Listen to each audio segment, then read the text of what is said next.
The cabin had been mine for 11 years. Not rented. Not leased. Owned, clear title, recorded deed, property tax paid every single year. It sat just beyond the tree line near the lake, old cedar walls, stone chimney, nothing fancy. I bought it long before the surrounding land was turned into a luxury lakeside community. Back then, it was just forest, water, and silence. That silence ended the day the HOA envelope showed up.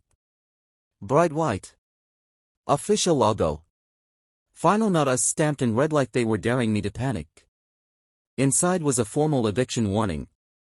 According to the HOA, my cabin was non-compliant, unauthorized, and encroaching on community-managed land.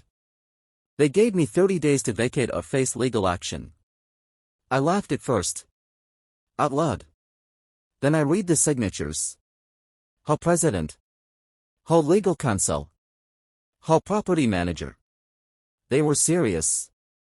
I attended the next HOA meeting, thinking it was a misunderstanding. I walked into a room full of people who had moved here in the last 5 years. New money, matching fleece vests, confident smiles. The HOA President, a woman who had never spoken to me before, didn't even let me finish my sentence. Your structure predates our development, she sighed, tapping her binder, but that doesn't exempt you from our authority. I calmly placed my deed on the table. She barely glanced at it. You may own the cabin, she sighed, but the land around it falls under her jurisdiction. That's when I realized something important. They had never actually checked the survey. They had assumed. Over the next week, the pressure escalated. Notice on my door. Emails threatening fines. A tow warning for my truck parked, ironically, in the gravel lot by the lake.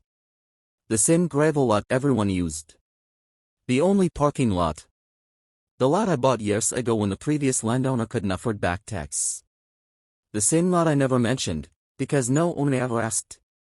Then came the sheriff. He was polite. Almost embarrassed. They asked us to serve eviction papers, he sighed, handing them over. But I recommend you get a lawyer. I didn't need one. I needed a copy machine. That night, I pulled every document I had, deeds, surveys, tax maps, excess easements. I laid them out on my kitchen table and followed the lines with my finger. The cabin. Mine. The land beneath it. Mine. The lake access road. Mine.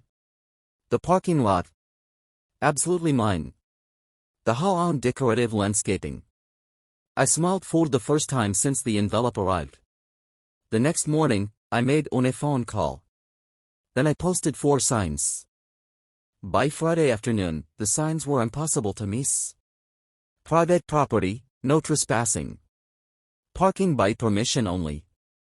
Violators will be towed. I didn't block anyone.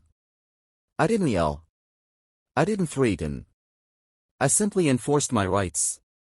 Saturday morning was chaos. Residents arrived for their leg day and found chains across the parking entrances. No access. No exceptions. No HOA authority to override it. Phones rang. Voices raised. Someone called towing companies, only to be told I was the registered owner. By noon, the HOA president was standing at my cabin door. Her tone had changed. We need to talk, she sighed.